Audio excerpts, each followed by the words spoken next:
जयपुर के राजपूतों का हिंदू समाज को क्यों ऋणी होना चाहिए। और मैं एक आत्म स्वीकारोक्ति करता हूं कि आज से 4 वर्ष पूर्व मैं स्वयं जयपुर के राजपूतों को जी भर के गालियां दिया करता था, इसलिए मैं कोई निर्दोष नहीं हूं। लेकिन जब मैंने वीर विनोद पढ़ी और एक इंसाइट मुझे मिली, और जब मैंने I started connecting the dots, तो मुझे समझ में आया और मित्रों से कुछ से बात भी सीखने को मिला। डॉक्टर यदु सिंह सिडनी के और कई लोग हैं जिनसे मेरी विमर्श हुआ, तो उन्होंने मुझे बताया कि ये डॉक्टर साहब सत्य ये था। तो उसको मैंने क्रॉनिकलाइज पूरा किया हुआ है। मैं आपको 3-4 मोटे मोटे पॉइंट्स बता देता हूँ। नंबर 1, मान सिंह जी पर सबसे बड़ा आरोप यह है कि वो हल्दी घाटी में प्रताप के सामने लड़े।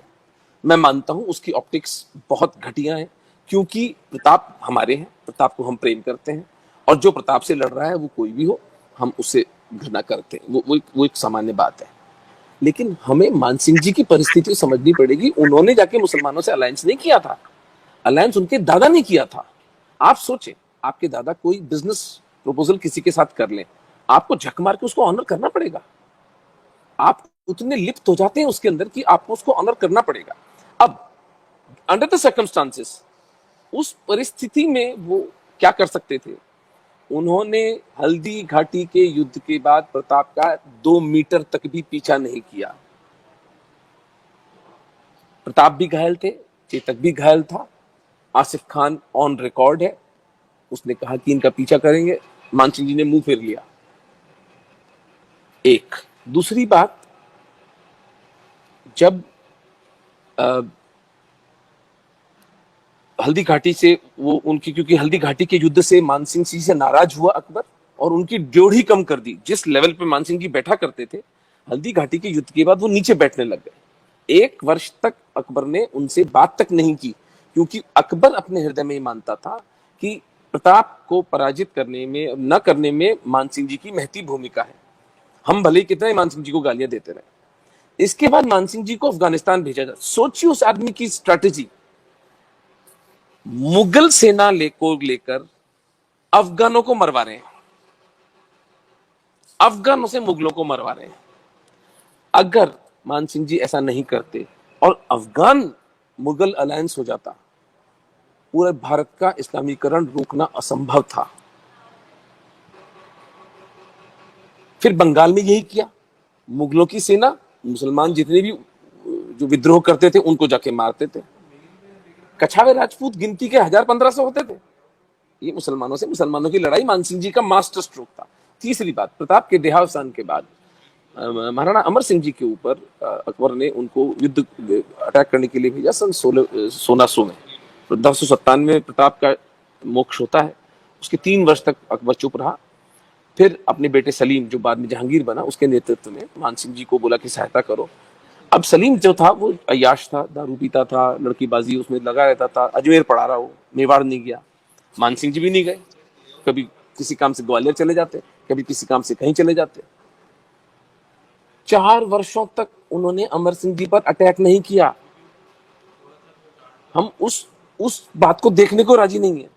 और एक अंतिम बात इसमें बता दूं मैं आपको कि जो प्रताप का हल्दी घाटी का युद्ध था 1576 का, उसके बाद मोही का एक युद्ध हुआ था, और मोही के पास मुजाहिद बेग नाम के एक मुसलमान आक्रांता ने खेती शुरू करवाई। जब प्रताप को 1578 में पता चलता है, तो वहां भाटी राजपूत थे जिनको प्रताप सूचना देते हैं कि मैं अटैक करने वाला हूं, मुजाहिद बेग को मारूंगा। मुजाहिद बेग पर मोही का युद्ध लड़ा जाता है। 3000 मुसलमानों को प्रताप अपनी सेना के साथ काटते हैं। अबुल फजल स्वयं लिखता है, मान सिंह जी वहां से 10 मील की दूरी पर थे और मुजाहिद बेग ने उनको संदेश वाहक भेजे कि मेरी सहायता करो। मान सिंह जी ने उस लेटर वाले से मिलने मना करके अरावली के पर्वतों में चले गए। ये रिकॉर्डेड इंसिडेंट है अबुल फजल का। अब आप मुझे बताइए। और मैं वो बातें नहीं करता हूं कि हिंदू धर्म के लिए कितने मंदिर बनाए, मान सिंह घाट बनारस में है, और कितनी वेधशालाएं बनाई, कितनी बनारस के अंदर, आपके वृंदावन के अंदर 1 दर्जन बताइए ना, आप बताइए ना। इसलिए कि मैं तो वॉर स्ट्रेटेजी बता रहा हूँ। He was a hardcore staunch Hindu. मैंने अपनी पुस्तक में जो मान सिंह जी की पिक्चर लगाई है, उसमें नीचे लिखा है फ्रेंड ऑफ हिंदूज। जयपुर में पर हम चूंकि मान सिंह की बात कर रहे हैं, वेधशालाएं बनाई। और एक और बहुत महत्वपूर्ण बात, जब मुगल सेना हिंदू राजा को पराजित करती थी तो हिंदू गांवों को तहस नहस करती थी। जब मान सिंह जी सेनापति बने तो एक गांव ऐसा नहीं था जिसको तहस नहस किया गया। ये शर्त थी मान सिंह जी की। लास्ट बात कि जो हरकू बाई थी जिसके बारे में बड़ा शोर मचाया जाता है, जोधा और Akbar, see that's the flaw के इसको सारे को इस सारे इविल माफिया को ह्यूमनाइज करना है, इनको इंसानों की तरह दिखाना है। आहा देखो गंगा जमुना तहजीब, और इनको अपनी बातों के खुद के कॉन्ट्रडिक्शंस दिखाई नहीं देते हैं। जब बेवकूफ बनाना होता है गंगा जमुना तहजीब, हम तो तुम्हारे भाई हैं, कि खुद ही का कॉन्ट्रडिक्शन को दिखाई नहीं देता। अंतिम बात मान सिंह जी पर कह दूं कि अगर मान सिंह जी इतना एंकर्ड हिंदू धर्म में नहीं होते तो जयपुर के राजपूत यदि इस्लामाइज हो जाते तो आप मुझे बताइए भारत को कौन बचा सकता था? क्या हमें जयपुर के राजपूतों का ऋणी नहीं होना चाहिए कि किसी एक छोटे छोटे सरदार ने भी, छोटे किसी कछावा राजपूत ने भी इस्लाम स्वीकार नहीं किया? ये कोई छोटी बात नहीं थी।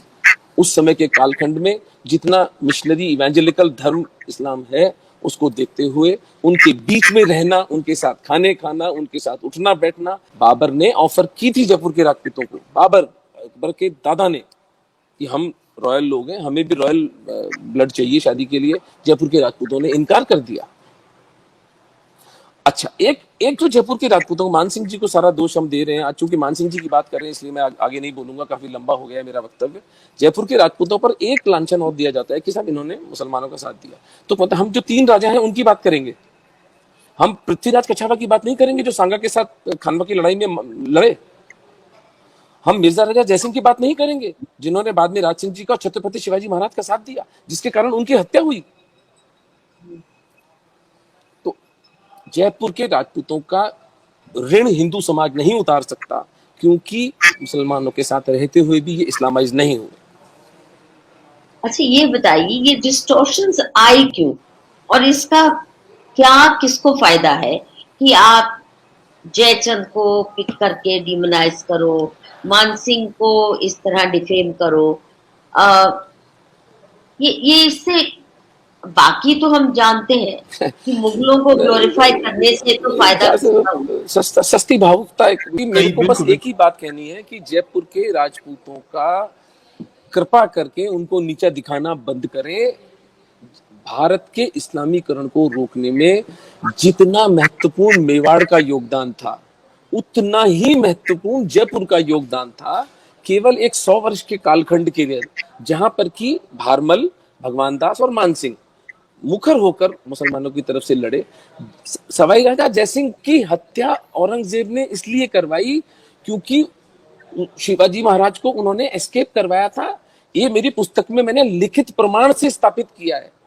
एक जगन्नाथ रत्नू थे हमारे राजस्थान के, जिनको उनकी हत्या करने का फरमान उनके वजीर का लिखा हुआ, और उसमें रीजन क्योंकि मिर्जा राजा जयसिंह ने शिवा राजा को एस्केप कराया है, इसलिए इनकी हत्या का मैं आदेश देता हूं। ये औरंगजेब का फरमान है।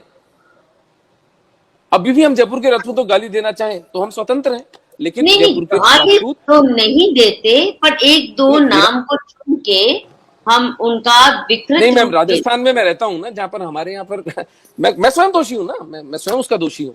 तो मैं उसको बात को क्लियर करना चाहता हूँ once and for all, that Jaipur के राजपूत नहीं होते तो इस देश का इस्लामीकरण नहीं रोका जा सकता था। मैं आज्ञा लूंगा, मेरी फ्लाइट मिस हो जाएगी। जी जी बहुत जी, बहुत धन्यवाद, बहुत प्रेम आप सबको।